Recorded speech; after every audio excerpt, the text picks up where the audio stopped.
Aynur, bizim bu verilişdə biz bir idmançı... İkinci idmançıdır çəkilir. Hə, ikinci idmançıdır çəkilişə gedirik.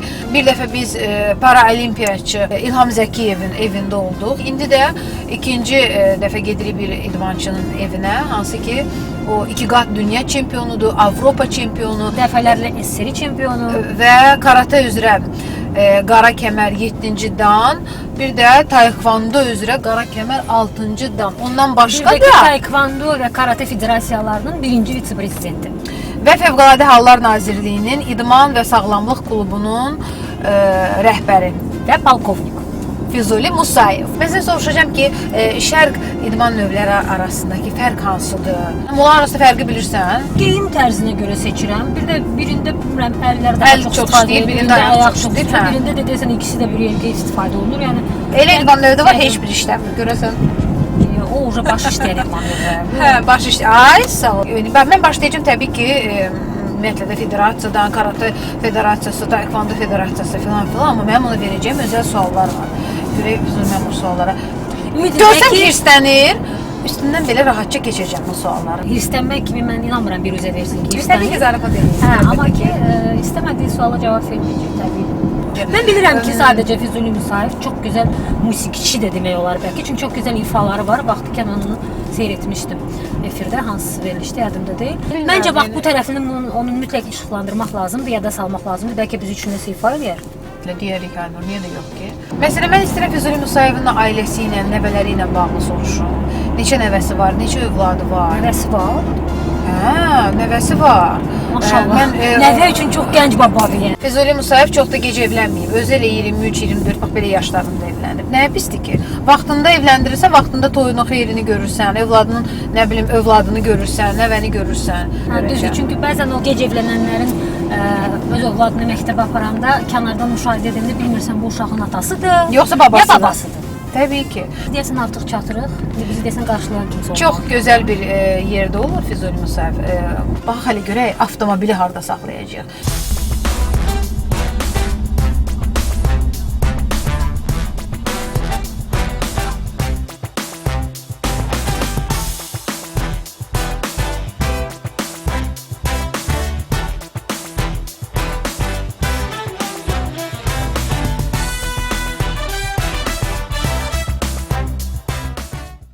Necəsiniz? Əhval-ruhiyyəniz necədir? Çox gözəl, əla. Çox qəşəng, zövqlü eviniz var. Amma bir problem var ki, həyatda maşın saxlamaq olmur. O problemlər hər zaman var. Ancaq biləsiniz ki, bura qədim evlərdəndir. Ona görə bizim məhəlləmiz də böyük deyil. Üzüm, işləriniz necə gedir? Federasiyada vəziyyət necədir? İdmanda vəziyyət necədir? Biraz durğunluq deyil ki, ya mənə elə gəlir? Yox, ümumiyyətcə işlərimiz çox yaxşı gedir. Siz bildiyiniz kimi mən həm Karate Federasiyasında vitse-prezidentəm, həm taekwondoda birinci vitse-prezidentəm. Ondan əlavə də mənim ən vacib işlərdən biri Fövqəladə Hallar Nazirliyinin İdman Sağlamlıq Klubunun rəisiyəm. Deyərdim ki, durğunluq yox. Özünüz görürsünüz ki, Azərbaycanda idman artıq çox böyük yer tutubdur və onların sırasında da həm karatedən, həm taekwondodan idmançılarımız maşallah vətənini layiqincə təmsil edir. Maraqlıdır, gənclərin idmana bu qədər axın etməsinin ən başlıca səbəbi nədir? Populyarlıq, qələbə qazanmaq, dövlət tərəfindən təqaüd almaq, ev, maşın almaq, yoxsa elə gerçəkdən dövləti xaricdə təmsil eləmək? Mən yarışlarda iştirak edən zaman və fəaliyyət göstərdiyim vaxt Sovetlər Birliyi vaxtında və o zaman biz yarışlara qatılanda heç bir kəs heç nə fikirləşmirdi ki, mən burada vətəni təmsil edirəm və inşallah çempion olaramsa və yaxud bir yer tutaramsa vətənə dönəndə mənə nə edəcəklər? Görən maddi tərəfindən evmi, maşınmı? O zaman belə bir maraq yox idi. Amma bugün maşallah Azərbaycan idman ölkəsinə çevrilir və təbiidir ki, gənclərin marağı idmana çox var. Bundan öncə də var idi. Deyərdim ki, bizim hörmətli cənab prezidentimiz 97-ci ildən Azərbaycan idmanının rəhbəri olandan, Milli Olimpiya Komitəsinin prezidenti olandan həddindən artıq böyük təkan verildi. Şəxsən mən də qeyd eləmək istərdim ki, həm Taekwondo Federasiyasında bizim cənab nazir Kəmaləddin Heydarovun rəhbərliyi böyük bir təkan oldu. Mən o federasiyada 2001-ci ildən artıq fəaliyyət göstərdim. Amma siz özünüz karate ilə məşğul olmusunuz illər Bəli, uzun. tamamilə Yəni düzdür. bu sual məni düşündürdü siz danışa-danışa. Taekwondo və karate arasında fərq, yəni siz orada vitse-prezidentsiniz. Yəni ümumiyyətlə məşğul olmusunuzmu taekwondo ilə? Tamamilə düzgün deyirsiniz. Fərqi çox böyükdür. Qıraqdan seyr edəndə görürsən ki, oxşar idman növüdür. Çünki orada da ayaq idman növüdür təbii ki hər ikisi də. Amma Bəli. fərqləri indi Ancaq mən bunu qeyd eləmişəm bir dəfə, bir də qeyd eləyəcəm ki, 2000-ci ildə Sidney Olimpiya oyunlarında olanda hörmətli prezidentimiz cənab İlham Əliyev orada rəhbər kimi getmişdi, Olimpiya Komitəsinin prezidenti kimi və orada ilk dəfə taekwondo Olimpiya oyunlarına qatılmışdı. Bəli. Amma karate hələ də Yox, deyəsən karate Olimpiya hələ də oyunu yoxdur deyil. və onda İlham müəllim görəndə bunu ki, bəs Azərbaycanda bu idman növü var, niyə belə zəif inkişaf eləyib və onda hələ Kəmaləddin müəllim yeni təyin olunmuşdu, hələ işlərin başında deyildi və Kəmaləddin müəllim orada öz tövsiyələrini verirdi ki, bəs bu işdə daha çox mütəxəssislər lazımdır və belə də oldu ki, cənab prezident geri dönəndən sonra məni təyin elədi. Vitse-prezident. Mən bir qadın olaraq bilmirəm onların arasında fərqi. Mənə elə gəlir ki, hər iki şərq idman növüdür, elə geyindin, vurdun, döyüşdün filan elədin. Yəni onu bir balaca bizə fərqini izah eləyə bilərsinizmi ki, yəni karate və taekwondo. Məsələn, taekvondoda 90% ayaqladır zərbə, 10% əllə. Amma karatedə taekwondo da nəsə də geyinirsiniz başa şlem başınıza da. geyinilir, əynə jilet geyinilir və artıq elektrondur. Yəni vurduğun zərbəyə xalı hakimlər vermir. Elektron jiletdə ayağında sensor olur, ona görə dəydiyi düzgün dəyəndə xal çıxır. Və karatedə isə 50-50-dir. Həm əl var, həm badalaq verib yerə yıxmaq var, ayaq zərbəsi var. Hər ikisi də maraqlı idman növləridir. Amma hələ ki, taekwondo Olimpiya idman növü olduğundan daha maraqlıdır. Bu fərdi idman növüdür təbii ki. Bizim Azərbaycanlılar, yəni bizim idmançılarımız fərdi idman növlərində daha çox qələbə qazanırlar. Nəinki komanda formasında o qədər də qələbə qazana bilmirik. Yəni elə futbolumuzda da, basketbolumuzda da və digərdə. Yəni bunu məndən daha yaxşı bilir. Amma gəlin ki, fərdi güləşdə, elə karatedə filan da hər zaman öndə olmuşuq. Nədir bu? Bizim genimizdədirmi, qanımızdadırmı? Əlbəyaxa döyüş, təkbətək o. Nədən irəli gəlir? Bu düzgün deyirsiniz. Yadınıza tarix gəlirsə də bizim Babəklərimiz olubdu, Koroğlularımız olubdu, hamı döyüşkən olubdu. Bəli, biz təkbətək döyüşmə, bəli, təkbətək döyüşlərə üstünlük daha çox idi. Və o zaman bizdə Azərbaycanda niyə mən qeyd edərdim ki, Azərbaycanın futbolu da olub, Sovetlər Birliyi vaxtında Neftçi hətta 66-cı ildə. Amma güləşi qədər də uğur qazanmır. Baxmayaraq, ona baxmayaraq olub. Təkbətək döyüşlərdə hər bir kəs özünə cavabdehlik daşıyır və çalışır ki, mən bir şey deyim də, mən məsələn döyüşürdümsə istəyərdim qalib gələm. Qoy məni tanısınlar. Qoy mənim qalib olmağımı hamı danışsın. Məsələn, belə bir fəlsəfə ruh yüksəkliyi, insan özündə ruh aşılamaq Amma məsələsi məsələn var. bu komanda hesabında orada da hər bir kəs bizim dediyiniz elə mentalitetimiz belədir ki, qoy məni tanısınlar və orada da futbolumuzda hər bir kəs istəyir lider olsun. İstəyirlər ondan daha çox, onu çox tərifləsinlər və yaxud maddi tərəfi də var onun. Bizdə komanda oyunlarında çətinlik bundan ibarətdir ki, biz biraz Genetik, mənə elə gəlir ki, genetik faktor məsələsi də var. Birlikdə zəifçiliyimiz çoxdur. Uşaqlığınız Gəncədə keçib. Mənə maraqlıdır. Yəni ilk dəfə siz bu karate növünü harda gördünüz? Filmdə Bruce Lee var idi, nə bilim Jack Chan var idi, ay nə bilim ninzalar deyirdilər falan var. Siz də mi onları gördünüz, gəldiniz karateyə? Mənim əsgərliyim 80-cı, 82-ci illərə təsadüf olunub və o vaxtı elə də bir populyar deyildi. Onda bir film var idi, Yaponların filmi, Geni Ijudo.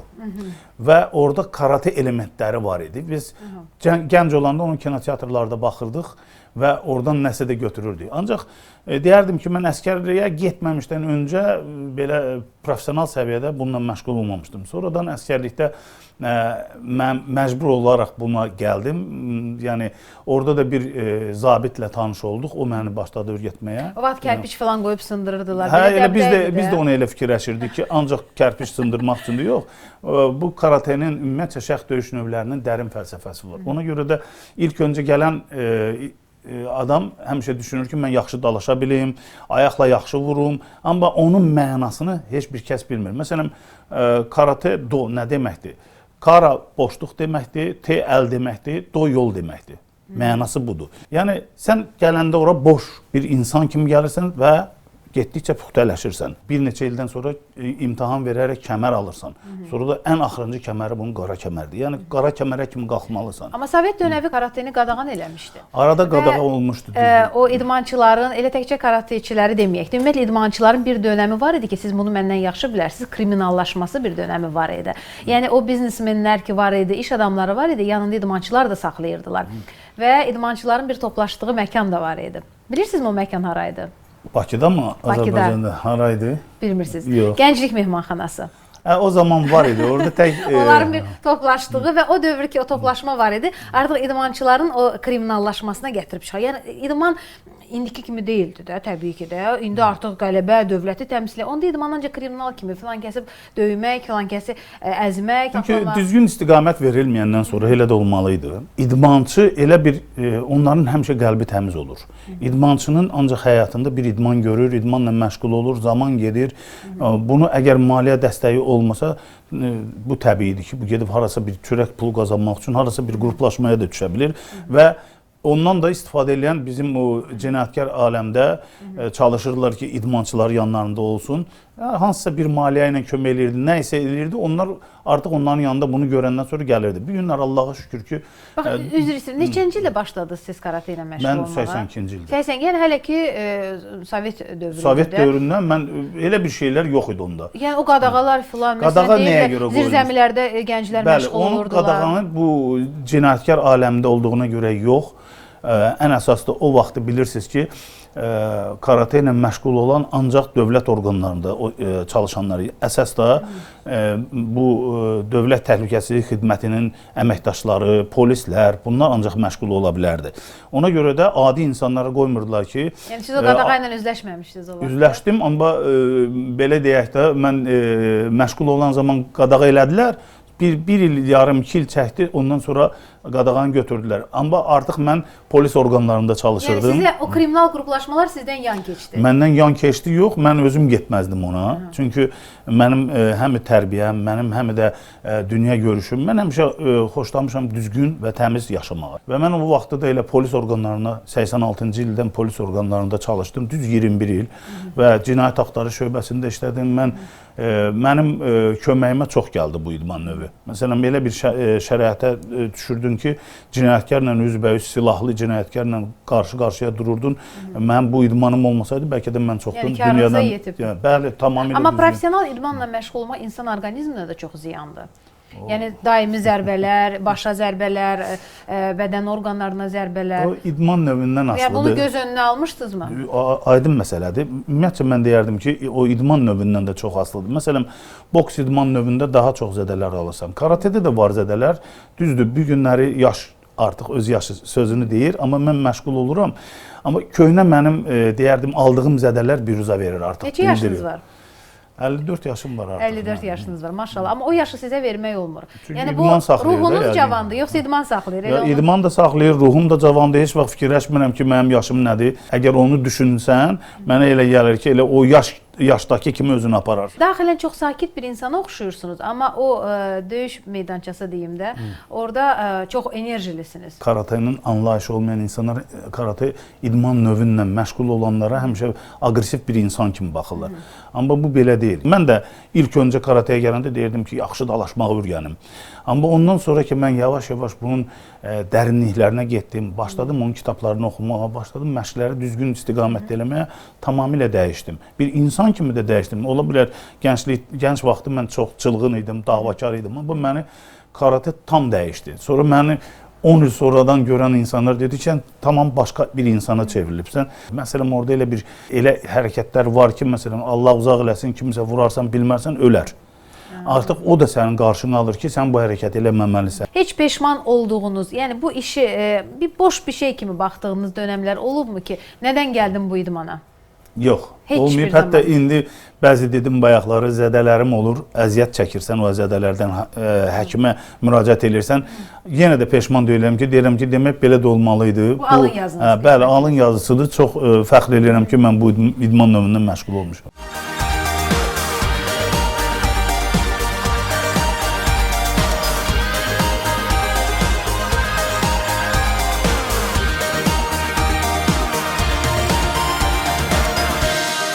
vacibdirmi karatenin fəlsəfəsini bilmək? Məsələn, indi ki, mən inanmıram ki, gələn gənclərin çoxu o karatenin fəlsəfəsini belə deyim, dərinliyinə gedirlər o fəlsəfənin. O uşağı tərbiyə eləməsindən asılıdır müəllimin.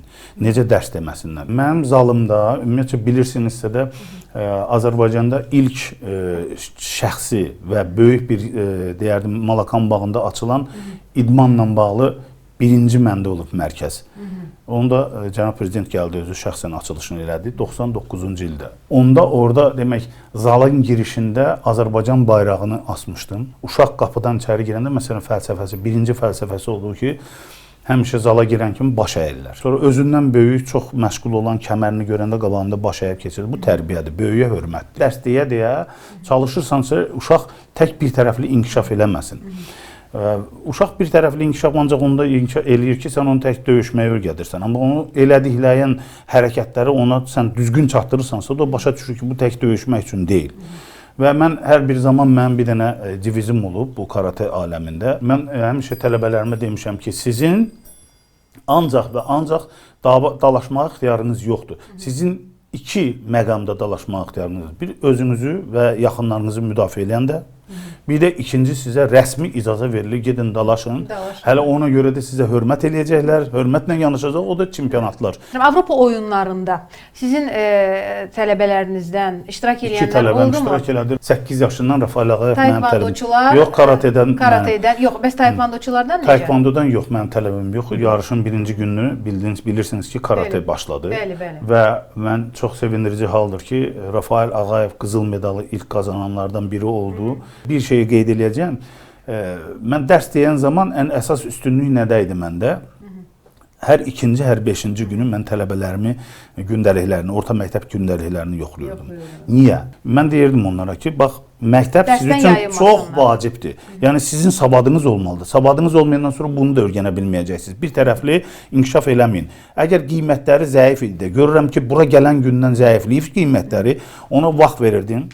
Birinci çalışırdım o uşağı məni sevsin, mənə hörmətlə yanaşsın ki, mən ona söz deyəndə başa düşsün.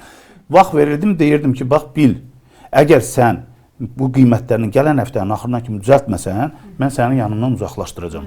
Tələbələriniz qələbə qazananda heç adınızı çəkirlərmi biz Füzuli Musayevin tələbəsi? Yəni bunu fəxrlə deyirlər. Təbiidir. Amma nankörləri olubmu içərisində heç? Nankörləri yox, olmayıbdır. Çünki üzr istəyirəm, mən elə bir tərbiyə verməmişəm ki, bundan nankör olsun. Onu mən o zamandan hiss eləsəm, uzaqlaşdırıram ki, o bir də mənim yanıma gələ bilməz. Mənim fəxr edici tələbələrim çoxdur. Onlardan biri elə Rafael Ağayevdir, Niyazi, Fariz Nəcəfovdur, Seymurdur, Yusifdir, Seyrandır. Yəni bir-bir sadaladım. Hamısı Avropa dünya çempionları olublar bunlar. Bu günləri fəaliyyət göstərən idmançılarımızdan Rafael Ağayev bütün dünya tanıyır. Siz yəqin ki, bilirsiniz karate aləmində bütün dünya tanıyır onu. Həmçinin də Niyazi Əliyev. O da Avropa çempionudur. Artıq Avropa oyunlarının bürünc mükafatçısı oldu. Mən bundan fəxr edirəm. Bəs bizim karatenin olimpiya oyunları sırasına belə deyim də daxil olması məsələsi. Ümumiyyətlə bu barədə yəni hər halda siz də istəyirsiniz ki, karate olimpiya oyunları Təbiidir ki, kim istəməzsi. Birinci qeyd eləyək ki, artıq 2020-ci ildə Yaponiyada keçirilən növbəti olimpiya oyunlarında, yay olimpiya oyunlarında karate proqrama daxildir. Yarışlar olacaq, necə ki bütün idman növləri kimi. Amma bu medalları bunun ölkə üçün medal kimi sayılmayacaq. Bu yoxlama yarışdır. Proqrama daxil edilməməyin bir özəl səbəbi varmı? Səbəbi çoxdur. Çünki özünüz də görürsünüz, hətta 1-2 il bundan öncə güləşi az qala çıxartmışlar olimpiya oyunlarından. Birincisi bu idman növlərinə baxırlar ki, nə qədər ölkədə bu inkişaf eləyibdir. Bu bir. İkincisi, bu idman növlərində maraq, tamaşaçı marağı. Ondan əlavə də təbiidir ki, bu günləri taekvondo olan yerdə karateni çalışırlar ki, olmasın, oxşar idman növüdür. Oxşar idman növləri olmamalıdır. Mən istəyərəm bir şey ilə deyəm, siz deyirsiniz, fəxr edirsiniz tələbələrim. Ben bu günləri idmançı tələbələrimlə də fəxr edirəm, amma idmançı olmayan başqa tələbələrim var ki, hansı ki, şərt deyil ki, bu hər bir gələn uşaq profesional idmançı olsun. Məsələn, 100 uşağa dərs deyirsən, onun içindən 5 nəfər profesional çıxanda sevinirsən ki, profesional idmançı var. Bu günləri bir də görürsünüz, mən indi dövlət işində çalışıram. İşimlə bağlı gedirəm, məsələn, bəzi nazirliklərə. Bir də görürəm, qarşıma bir cavan oğlan çıxır, o zaman mən görən kimi dayanır, baş əyir. O eləyəndə başa düşürəm ki, bu mənim tələbəm olub. sual verirəm, deyir ki, bəs müəllim, filan vaxtda sizin yanınızda məşğul olmuşam. Mənə çox ləzzət verir, çox sevinirəm ki, uşaqları düzgün istiqamət vermişəm. Məsələn, kimisi polisdə işləyir, kimisi prokuror orqanlarında işləyir, kimisi cürbəcür vəzifələrdə çox sevinirəm. Nə qədər ki, gənclərimiz bizim idmanla məşğul olur, o bizim millətimizin genlərinin sağlam olmasından deyir.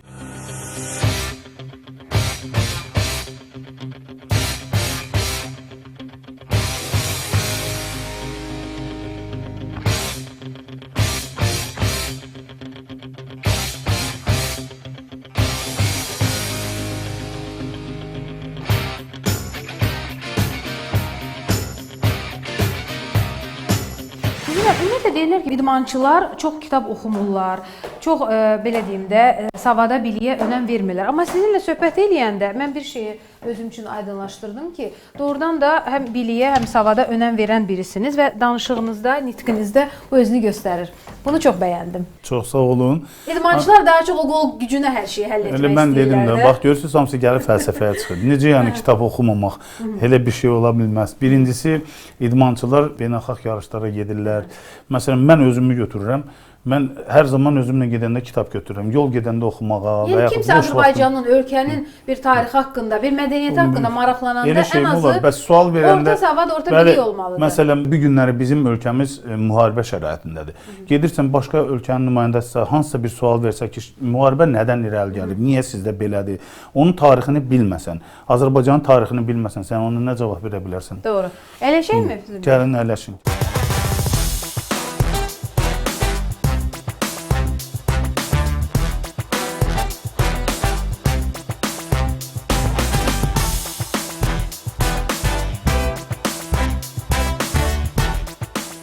Ümumiyyətlə, xaraktercə necə insansınız?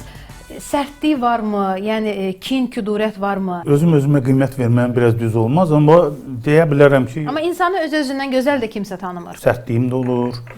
O da boş yerdən olmur. Məsələn, nəsə də bir işləmə ola bilər və yaxud evladla ola bilər. Söz deyirsən, tapşırıq verirsən, eləməyəndə evlənirsən, sərt olur. Karatəkara gəlirmi onda? Yox, orada heç vaxt əl qaldırmam. Sərtliyim ancaq bir sözdən ola bilər.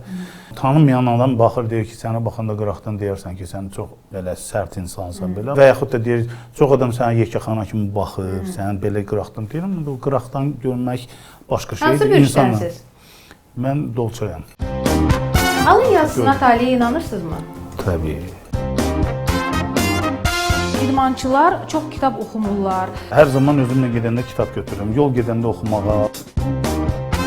Gecikmiş sevgi insan taleyini dəyişib alt-üst eləyə bilərmi? Onu deyə bilmərəm, çünki o sevgi yoxdur, yaşamırım.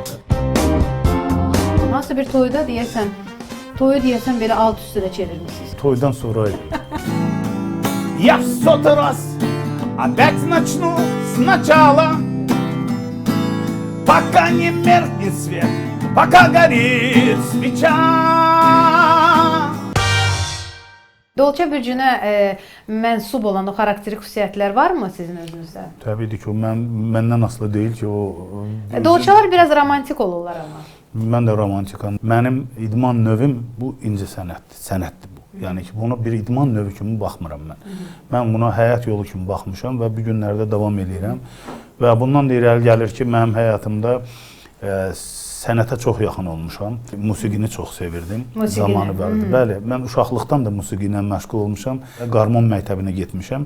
Düzdür, axıra kimi getmədim, sonra marağım olmadı. Amma çox gözəl ifa edirdim qarmonda. O vaxt populyar idi, 70-ci illərdə biraz o Beatles çox populyar idi, Bonnie M populyar idi. Biz də istəyirdik ona bənzəyərək. Mən hətta qrupa yığmışdıq estrada.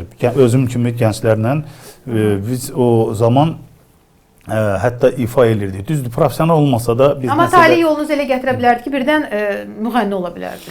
Ola bilərdi, amma deyim sizə, mən ondan sonra əskərlikdə də musiqiçilik eləmişəm. Zərb alətlərində də udarnik deyirlər, onda ifa eləmişəm və sonradan Əsgərlikdən dönəndən sonra karate ilə məşğul ola mən həmin bu musiqi ilə də məşğul idim.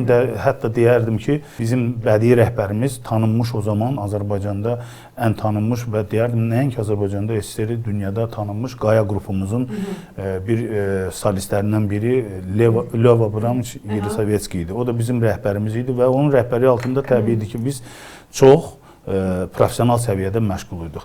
Və zaman çatanda seçim qarşısında qaldım ki, mən hansına daha yaxın olum, idmanla yoxsa musiqi ilə. Demək olar ki, mən idman daha çox çəkdi. Üzrəm, ailədə neçə uşaq olmusunuz? 4 qardaş, 3 bacı olmuş. Ailədə idmanla başqa məşğul olanlar var idi mi? Böyük qardaşım, məndən böyük qardaşım Əli, o Rusiyada yaşayırdı. O da elə karate ilə məşğul olurdu.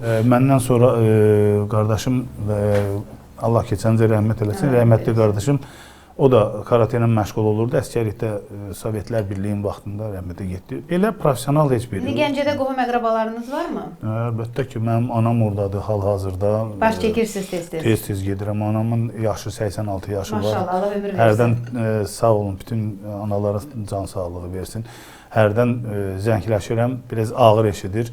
Deyir, öz sözünü deyir mənə, nə qədəm lazımdır, sözünü deyir, doyunca darıxıram, gəlginən. Ondan sonra verir ki, qardaşına verirəm, ya bacına verirəm, sözləri ona deyirəm, ondan mən başladım. Ki, bacım, qardaşım Gəncədədir, anam Gəncədədir, yəni qohumlarım çoxsu Gəncədədir. Neçə övladınız var? 2 evladım var, bir qızım, bir oğlum, artıq nəvəm var, nəvəmin 9 yaşı var. Maşallah. Gənc zamandan baba olmuşam. Düzdür, oğlum hələ evlənməyib, inşallah onu da evləndirərəm. Artıq uca babayım, mən qorxacaq. Həmişə oğlanlar gec evlənir. Yəni qorxacaq yerim yoxdur artıq. Bu həyatımda Allaha qurban, bu da mənə qismət oldu və alın yazısına, taliyə inanırsınızmı? Təbii, mütləq. Yəni alınızda olubmu ki, hansısa yazı yazılsın və o yaşadığınız bir şeyə peşman olmusunuz? Bu alın yazısıdır deyib də barışmısınız bu taliyə ilə?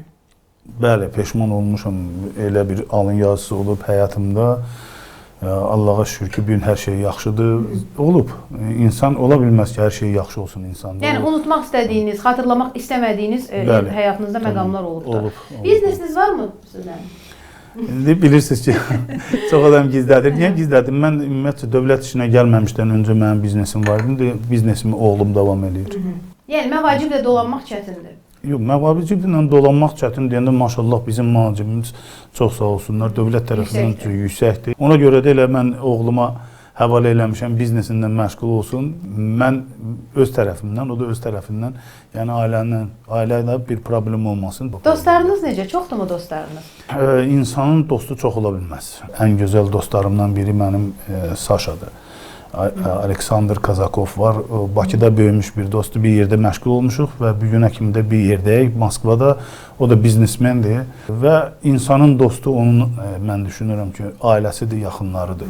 Və mənim yaxın tanışlarım, hər gün bir yerdə olan qardaşlarım, dostlar, ona da dost deyirik, çoxdur. Mən ümumiyyətcə təhliyi sevmirəm. Mən xoşlayıram, çox adam olsun. Niyə sevmirsiniz? Tək qalanda nədənsə qorxduğunuz bir hiss olurmu ki, o hisslə üzbəyüz qalacaqsınız, o düşüncə ilə, yox, belə bir şey yoxdur. Tək qalan kimi mən heç kəsə demədiyim sözü sizə indi deyirəm, açıqlamasını verim. Tək qalan kimi mən bu keçmiş musiqiçiliyimi yadıma düşür.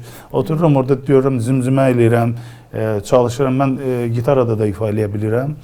Biraz çalışıram, gitarada musiqi yazıram. Bu günləri bir deyərdim ki, bir neçə musiqi yazmışım. Bizim üçün ifa eləyəcəksiniz, amma biz əl çəkməyəcək ki, o. Mən sözün düzünü deyim ki, insan tək qalanda biraz, məsələn, çox adam özünə qapalır. Mən yox, mən sevirəm tək qalanda. Kimin üçünsə darıxırsınızmı heç? Doğmalarınızdan, itirdiklərinizdən? Təbiidir, bu kim deyər ki, yox. Məsələn, kim üçün darıxırsınız? Mən bayaq qeyd elədim, qardaşım 19-20 yaşında rəhmətə gedib, o heç düzəməli həyat görmədi və mən, siz bunu biraz deməyim düzgün çıxar yoxsa yox. O çünki karate ilə də məşğul idi, musiqi ilə də, elə zərbə ələtlərindən, əsgərlikdə də. O mənə yazırdı ki, mən geri dönəndən sonra səni bunların hamısını öyrədəcəm. Nədən rəhmətə getdi ki? O əsgərlikdə Çinlə sərhəd idi onların yeri. Orada tək bu yox, bir 19 nəfər adam ölmüşdü həmən ərəfədə. Və mən onda özümə söz verdim ki, öləndən sonra, dünyasını dəyişəndən sonra dedim ki, mən onun həyatını yaşayacağım, onun həyatını gedəcəm. Və bu günləri də yadıma düşür və deyirəm ki, ruhun şad olsun. Yəni, bir gün sən ürəyində nə arzuların vardı, mən onu yerinə yetirirəm və darıxmağım təbiidir. Hər bir kəsin nətəri valideynləri üçün, atam üçün də darıxıram. Mənim yaxın qohumlarından yeznələrim rəhmətə gedibdi. Onların hər ikisi də gözəl insanlar idi. Böyük qardaşım kimi baxırdım. Değişir her şey öttükçe fesiller. Uşaklar büyür, gösterir hüner. Ama hele ki ata-anamız bizlədir. Can bala sözü yaşımızı gizlədir.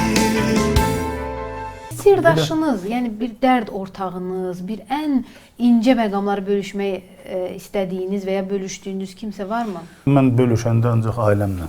Ən yaxın insanın kimi ola bilər həyat yoldaşın. O da həyat yoldaşın düşünürəm ki, sənin çox istədiyindən heç vaxt sənə səhv deməz. Neçə yaşında evlənmisiniz ki? Mən çox gənc vaxtında, 23 yaşım var idi mən evlənəndə.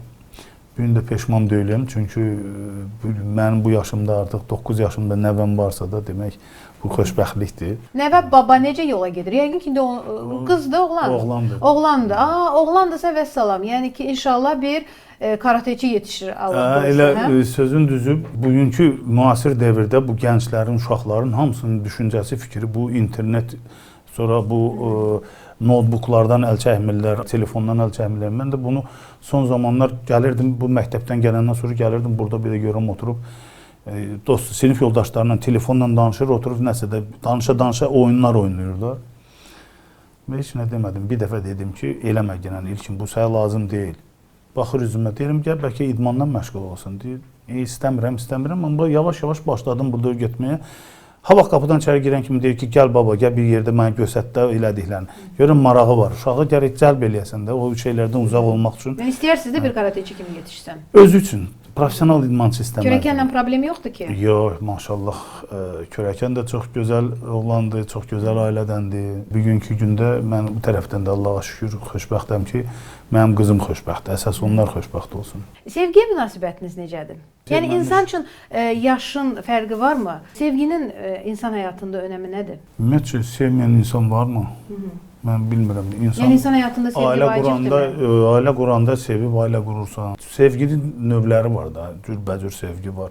Valideynə sevgi, balaya sevgi, kim daha çox sədaqətli olur? Qadınlar yoxsa kişilər? Ümumiyyətlə, yəni ümumi soruşuram da. Ümumiyyətlə, sevgidə sədaqətlilik qadına yoxsa kişiyə məxsusdur? Sədaqətli qadınlardan deyərdim. Bəs kim daha çox bağışlayandır? Elə qadınlar. Yenə qadınlar. Deməli, qadınlar hər cəhətdən kişilərdən üstündülər. Həyatda, bəli, həyat tərzində deyək də, bu qadınlar çox şeyi bağışlayır, çox şeyə bəlkə də deyərdim, göz yumur. O da onu göstərir ki, əgər sevirsə də, çalışırsa, ailə biri olsun, düşünürəm ki, qadınlar bu qüvvə qadınlarda var. Amma kişilərdə biraz egoizm çoxdur. Heç qadına görə savaşa çıxdığınız an olubmu? Çox. Və gənc vaxtımdan elə mən yoldaşımla evlənməmişdən birincisi özümü yoldaşıma göstərmək istəyirdim həmişə ki, mən beləyəm. Mən bir dəfə bir şey eşitmişdim. Hansısa bir toyda toyu deyəsən belə alt üstünə çevirmişsiniz ki. Elə bir kənardan bir baxışa belə. Belə bir hadisə toyda olmuşdu. içəridə eləmək olmaz, toydan sonra idi. Amma olmuşdu elə bir hadisə. Hadisə deyəndə belə də o hər bir kəsin şeyinə olur. Biraz biz kişilər qısqancı oluruq. Qadınlar da qısqancı. Aynı baxışı belə həzm eləyə bilmirlər. Olmaz da, çünki gənc vaxtından ki bir yerdə olursan insanla, o da mənə elə gəlir ki, yəni bu günləri artıq 32 ildir. Mən evliyəm. Bu elə belə deyil bu. Maşallah. Bir igidin ömrüdür. Doğrudan 32 ildə də şükür Allaha. Allah nə qismət edib onu yaşayacaq. Yəni mən çox xoşbəxtəm. Şükür Allaha. Romantikanı nə ilə göstərsiniz? Məsələn, ailənizi, həyat yoldaşınıza o romantikanı, məsələn, bir bayramda, nə bilim, bir hansı bir gündə o romantikanı, şarlar filan alıb gətirirsinizmi? Yox, şarlar yox. Ən maksimal elədiyim gül olur. O da bilirəm nə gülü sevir, o güldən alıram. Gül alırsınız. Bəli. Gül. Elə bircə gül? Yox, niyə yaxşı yeməklər bişirə bilirəm. Mən məsələn çalışıram ki, bizim istirahət günlərimiz olanda, indi iş olmayanda, tək məndə yox, indi ola bilər. Nə bişirə bilirsiniz? Çox yeməklər. Mən bişirdiyim yeməyi hər qadın bişirə bilmir.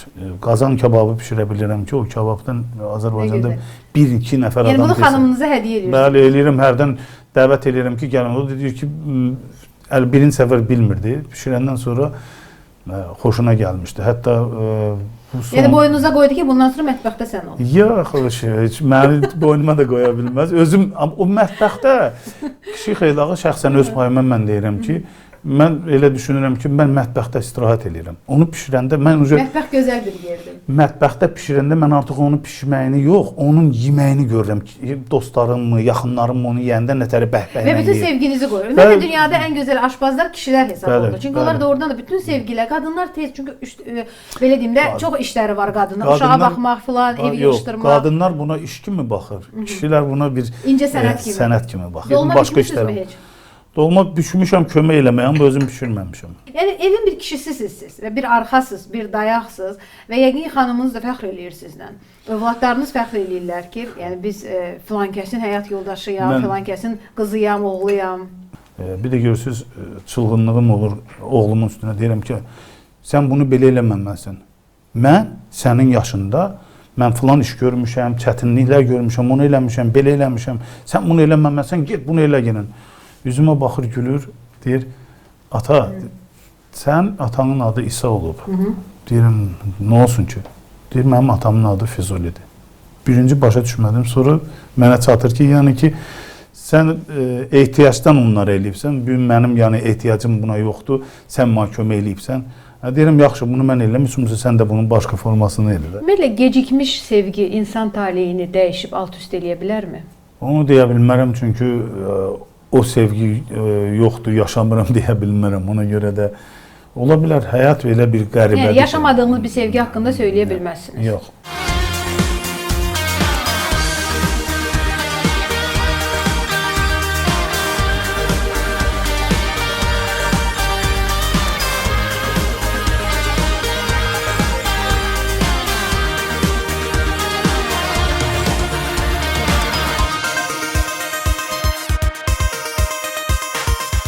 Бывают дни, когда опустишь руки,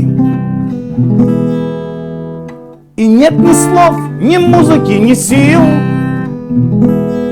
В такие дни я был с собой в разлуке, и никого помочь мне не просил. И я хотел идти, куда попало, закрыть свой дом и не найти ключа. Но верил я, не все еще пропало, пока не меркнет свет, пока горит свеча. Я в 100-й раз опять начну сначала, пока не меркнет свет, пока горит свеча. Bravo! Təşəkkür.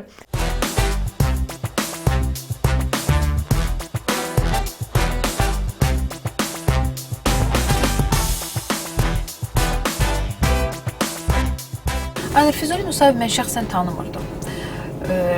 Nəysə məndə belə bir təəssürat oyanırdı ki, çox sərt və tərs bir insandır. Amma tamamilə bir əks bir insan gördüm. İnsanın nə qədər musiqi duyumu, nə bilim, ifası, içini, ruhunu qoyur, canını qoyur və olduqca da zövqlüdür adam.